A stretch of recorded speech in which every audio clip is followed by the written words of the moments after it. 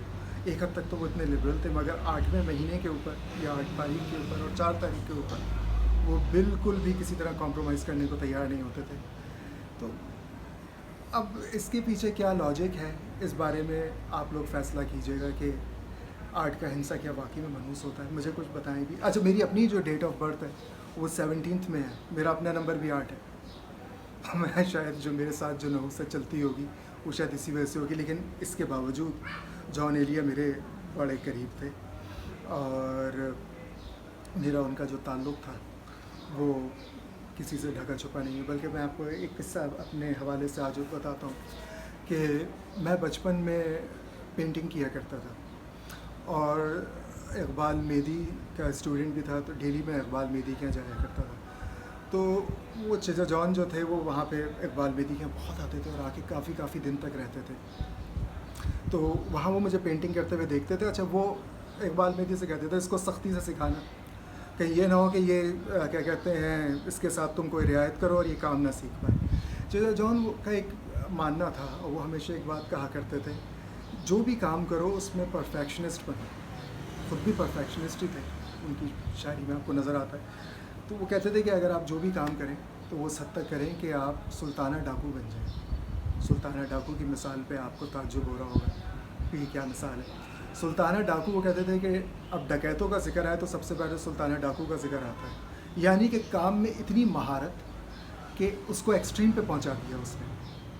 خیر, میں بڑا نااہل تھا کہ میں وہ مصور نہ بن پایا, جبکہ چچا جان مجھے ہر وقت پروموٹ بھی کرتے رہتے, لوگوں سے ملواتے بھی تھے کہ یہ ذوالفقار ہے, اور بابی کہتے تھے وہ مجھے. بابی فنان انہوں نے میرا نام رکھا تھا. فنان ان کا ہی بتایا ہوا نام ہے, میرے ویب پیج کا نام بھی ہے. تو فنان کا مطلب وہ کہتے تھے آرٹسٹ. اچھا, ان کو فیس نام بھی بہت پسند تھے. یہ بھی میں آج ذکر کرنا چاہ رہا تھا کہ آپ دیکھ رہے ہیں فاریا, فیروزی, اس کے علاوہ ان کی جو بڑی صاحبزادی ہیں ان کا نام بھی فے سے ہی ہے. تو اس فے سے متعلق جو ان کے ناموں کی ایک لمبی داستان ہے اور شاعری میں بھی آتی ہے, اس کا میں اگلے کسی ولاگ میں ذکر کروں گا. اور اس سے ایک بڑا دلچسپ جڑا ہوا قصہ ہے, میں وہ بھی بتاؤں گا کہ میری والدہ کے ساتھ وہ پیش آیا. چچا جان کسی سے بات کر رہے تھے, وہ کس سے بات کر رہے تھے یہ میں اگلے کسی ولاگ میں بتاؤں گا. تب تک کے لیے اجازت دیجیے, اور 8 کے ہندسے کے بارے میں آپ لوگوں کی کیا رائے ہے کمنٹ باکس میں ضرور بتائیے گا. اچھا, اب تک میرے پیج کو کسی نے نہ تو لائک کیا نہ سبسکرائب کیا. اب جان ایلیا کے اتنے فینز ہیں کہ وہ جان ایلیا کے بارے میں کچھ نہیں جاننا چاہتے. اگر جاننا چاہتے ہیں تو میرے پیج کو لائک کیجیے, سبسکرائب کیجیے, شیئر کیجیے پلیز. چلیں, اس کے ساتھ ہی اجازت دیجیے, اگلے ولاگ میں پھر ملتے ہیں. خدا حافظ.